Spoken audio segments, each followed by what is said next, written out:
Hey everybody, welcome to my show.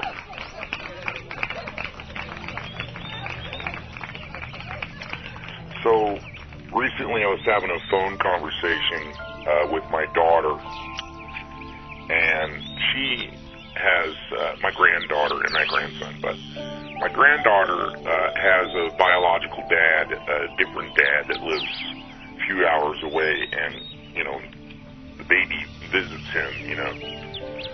And,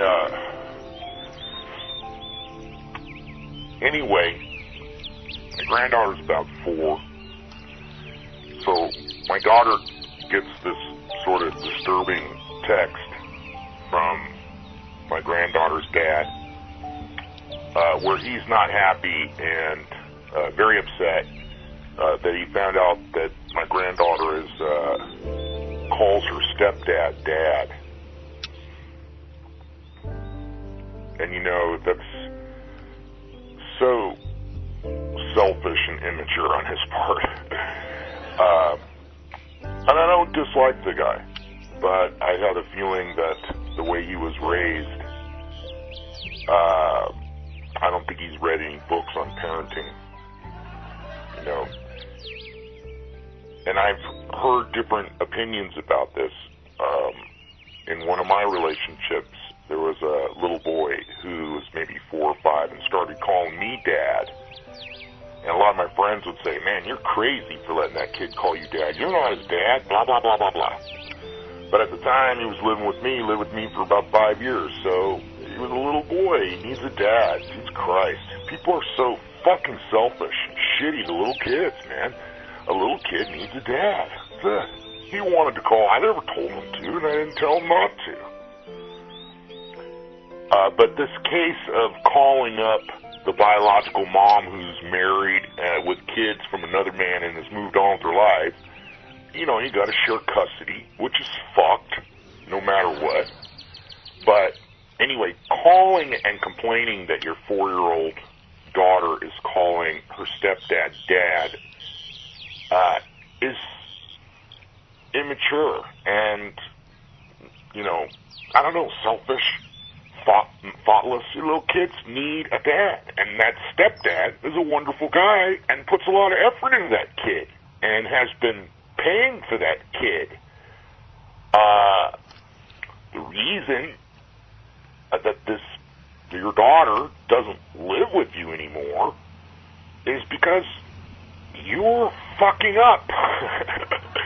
And your relationship didn't work out. You were busy drinking beer and doing snuff and stuff like that. You didn't have money for diapers and stuff. Where meanwhile, Dad, is providing all of that. You didn't change any diapers, bro. You disappeared for a while. Okay, so you got your shit together now. That's good. You know, that is good. But bro, grow up. It's good for your daughter to have a dad.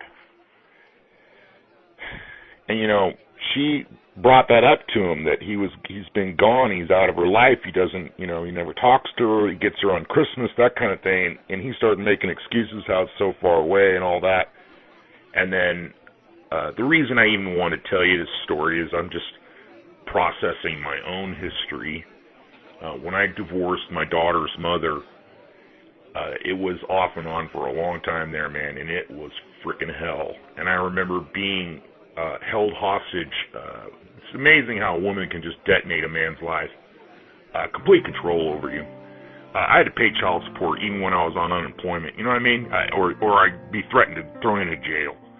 But I was separated quite a bit off and on between my daughter, both physically and psychologically, with her mom's crap. But my daughter brought it up to my granddaughter's father and said, you know, my dad was separated, but I have 2 full shoe boxes full of cards and letters from my dad, which was me, right? And then I felt good. It was like, I wiped my forehead like, whoosh. All right, I covered my bases. Don't forget to send cards and letters, especially to your children. You know, probably due to damaged brain cells. I don't remember a lot of stuff. You know, people say I'm really smart, and I think I'm smart as fuck. Most of the time, the average person that I talk to is dumber than me, which is cool. I tolerate it. I like people.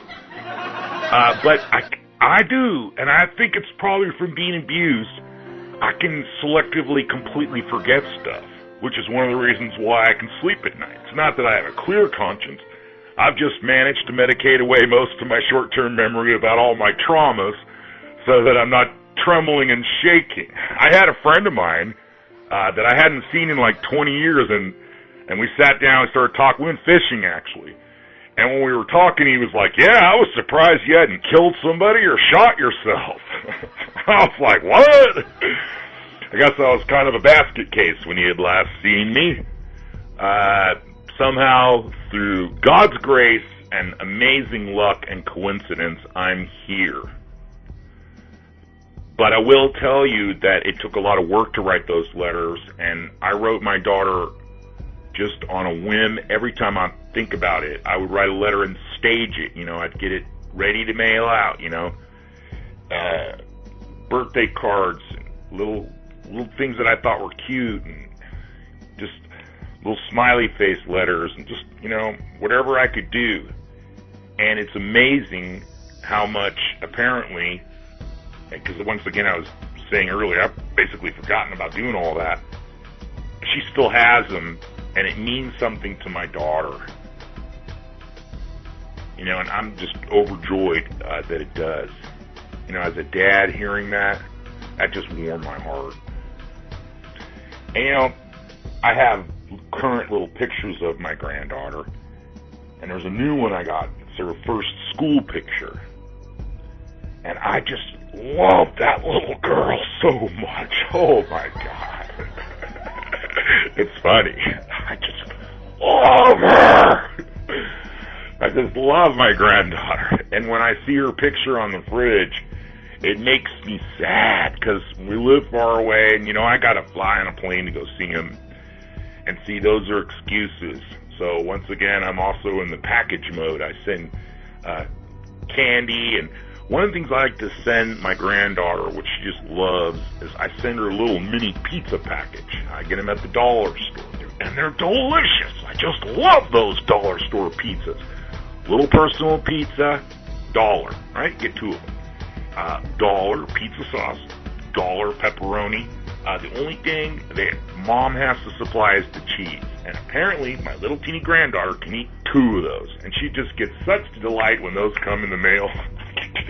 And, of course, the dollar store is right next to the Federal Express store. So, you know, I can pop in, go inside, make my package, and mail it.